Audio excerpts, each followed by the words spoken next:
Hey guys, Jordan here. Today I'm looking at my first Antec case in over 12 years. Really excited for this one. I'll tell you all about it after I quickly pay some bills with this video sponsor. Acer proudly presents the Nitro 16 and Nitro 17 laptops. These models feature high performance components including up to the Intel 14th generation Core i7-14700HX CPU and NVIDIA RTX 4070 laptop GPUs, ensuring high frame rates while maintaining low temperatures thanks to Nitro's liquid metal thermal grease and finely tuned fan system. With screen options offering up to a 2560 by 1600 resolution at 165Hz and a 3 millisecond response time, the Nitro 16 and 17 are excellent choices for those seeking a fantastic gaming experience in a portable form factor. These laptops come with a free month of Microsoft Game Pass, allowing you to enjoy some of the latest and greatest games, featuring titles such as Starfield, Forza Motorsport, Minecraft Legends, and many others. Visit the link in the description to learn more. So I just adjusted the table to be able to get this out a little bit easier, but I've got the Performance 1 FT ARGB here. This is actually the newest iteration of it that features ARGB.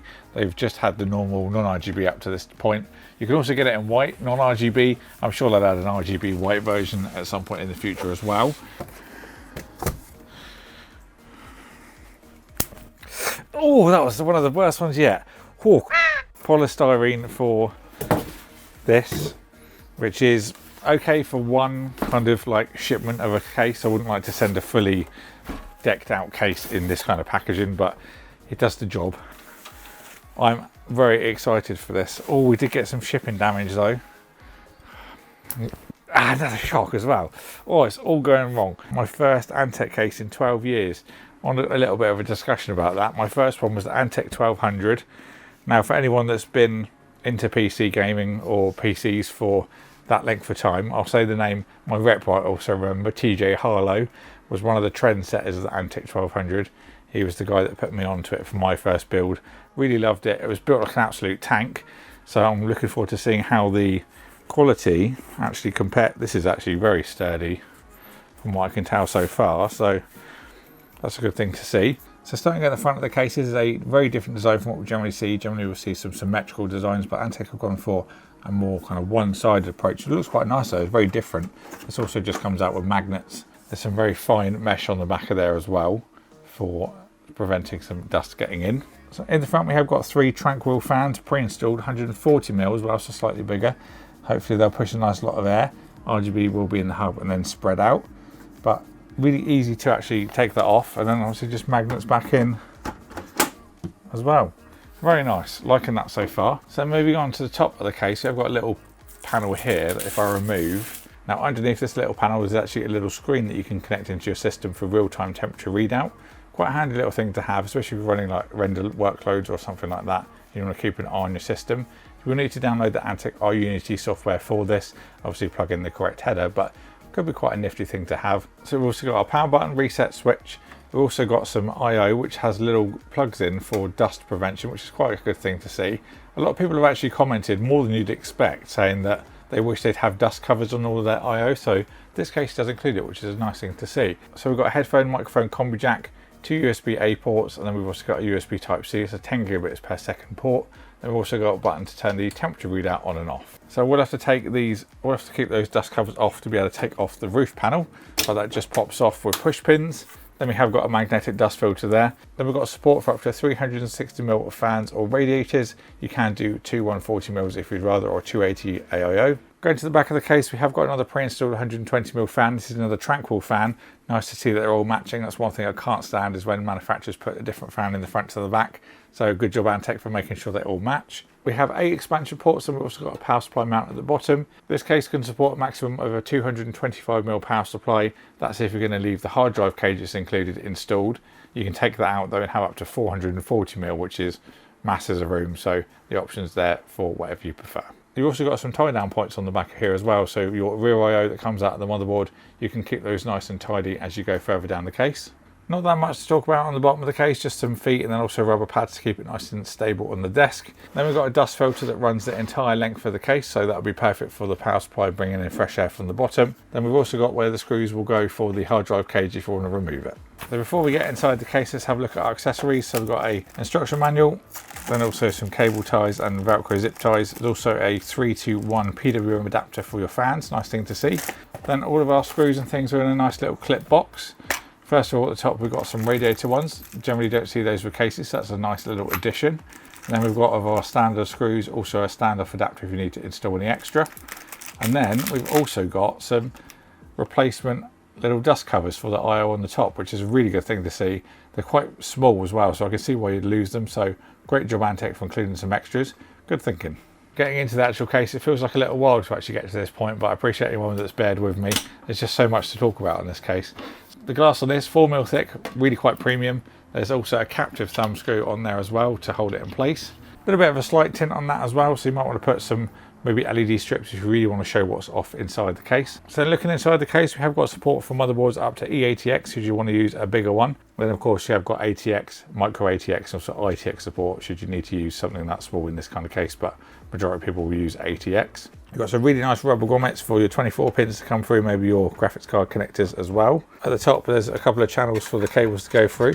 The included fan, we have got a nice braided cable on, that's a little bit of attention to detail, also sleeved on the end as well. If I just tilt this case up, the grommets do continue at the bottom, so great for anything like your USB 2 headers, maybe USB 3 if you've got it at the bottom, and of course your front panel connectors on the bottom right. There's also 60mm of space between the fans and where the power supply shrouds start. Now being this has got 140mm fans, you can support a 420mm AIO or radiator. You did have the screws obviously included as well in the box, which is great for that. Now there is a hard drive cage in there, but you can support a 420mm AIO without having to remove that. But if you do want to take that cage out, then you've got the full 60mm that you can play with for a really nice beefy radiator. Going on to the back of the case, some little shipping damage. Now just so you know, my case came directly from Germany to the UK, so it's travelled a lot further than if you ordered from your own country. So you shouldn't have any damage when yours arrives. So another captive thumb screw to then remove this panel, push pins at the top, and then turning it over we have got another perforated section. There's also a dust filter that's just come loose in shipping that magnetizes to go over that as well. So any air that might be drawn in passively, maybe for your power supply. Also a really nice thick panel as well, very premium. So there's quite a lot to talk about on the back of this case. So first of all, we've got our drive sleds. There's 3 here and also another one at the bottom on the hard drive cage. So you can support up to 4 2.5-inch drives. These just unscrew and then pop off, so you can mount your drives and then pop them in after. Alternatively, you could 3M tape a controller or a hub or anything like that on the back of these. And then for the hard drive cage, just easily pinches and comes out. Can support obviously 3.5-inch drive. You can use it for another 2.5 if you'd rather, but perfect if you need to use a maybe large format drive for games or files that you maybe don't use that often, that you don't need high speed storage for. Power supply will go in the bottom, like I mentioned, up to 225mm with the cage in place, up to 440 without it. You've also got some cable tie points underneath as well for any cables that you might be routing up.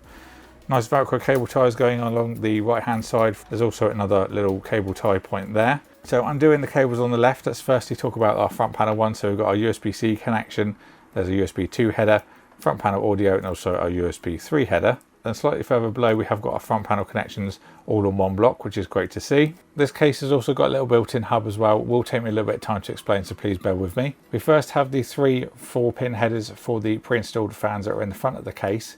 You can use the adapter that's included in the box to make these down to 1 header. That can then plug into the top of the case, as we have got a spare 4-pin there. Then you can see the lighting lead is also installed onto the hub as well. So that then comes off into a single 3-pin 5V addressable header, then also a 4-pin header for PWM control. The whole hub is then powered off by a single SATA power connector. Then the last cable we need to do is just the 120mm 4-pin fan, plug that onto any motherboard header. That did take me multiple takes to actually explain that and try and tell you in the best way possible. Hopefully it made sense, but the long and short of it, all of the front fans go onto that hub. The rear one just needs power from the motherboard, then the RGB just goes onto a single header. Of course, you've got those Velcro cable ties for all of your really thick cables to go through, will be especially helpful for the 24-pin. So very impressed from first glance going around the case. Obviously now I need to get my test system in it so we can look at the little LCD readout that we've got on the front and also tell you about the build experience and thermal performance and stuff like that. So I'm now getting my system in it and I can tell you my overall thoughts and if I think it's going to be worth it. So before we get on to my thoughts, here's the Antec IUnity software you'll need for the readout to work. There's an option to change what GPU the software is reading the temperature of, but there's nothing else to control or change. You can open, then close or X off the program and then the readout will still work, so you don't have to have it always open, which is good. Then you can also change what's displayed on the top of the case with the button by the I/O. It's not as bright as on the website, so in terms of feedback I would like some brightness options for it. Some might like it brighter and some might like it dimmer. I'm not sure if that's something they can do with firmware though. It could also be that Antec didn't want to go too mad with it, as it would just drive up the price, especially if it's something not everyone might use. Building in this case was an easy and familiar experience even all these years later. One thing I actually missed in the overview, I haven't got this panel quite actually fully installed, is that you could take out 2 screws and then totally remove the top panel, so it makes AIO installation even easier. I used a air cooler for my test system, and I could even get the UPS connectors installed without taking this out, so it might not be something you have to remove if you're going to be using an air cooler. For temperature testing, I used the AMD Ryzen 7 5800X3D on an Asus X570 Pro Wi-Fi 2. Cooling is the Noct 2 NHU12A with fan speed reducers on both, taking them to 1600 RPM. The memory is Kingston Fury Beast DDR4 16GB at 3600 MB transfers per second. And then storage is a Solidline P44 Pro 1TB. The power is coming from an EVGA Platinum power supply. Then we've also got a fan speed reducer on the rear fan, taking that to 1600 RPM.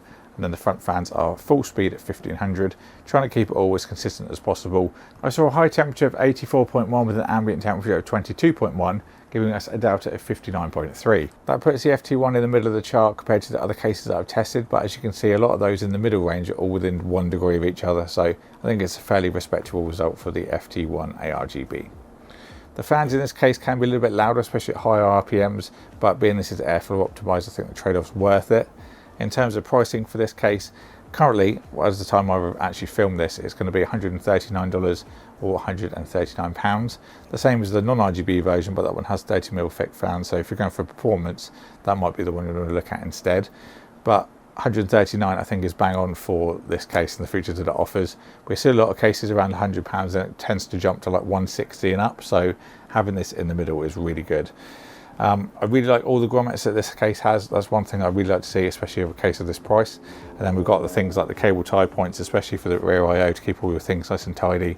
And then you've got some attention to detail, things like the little dust protective caps for the I/O, and then you've got accessory box and things like that. It just seems all very well thought out and also well built. And it's nice to see that Antec have still got the quality all these 12 years later since I last looked at an Antec case. So very impressed by this one. I will be doing a build with this, and Antec have very kindly sent out other parts for it, so that'll be coming soon. Get subscribed and ding the bell so you don't miss that. If you've got any more questions, then please leave them in the comments box below and I'll get back to you. I'll put the links for this in the description if you want to pick one up. Thank you for watching. Thank you to Antec for sending this out for me to review, and I'll see you all in the next one.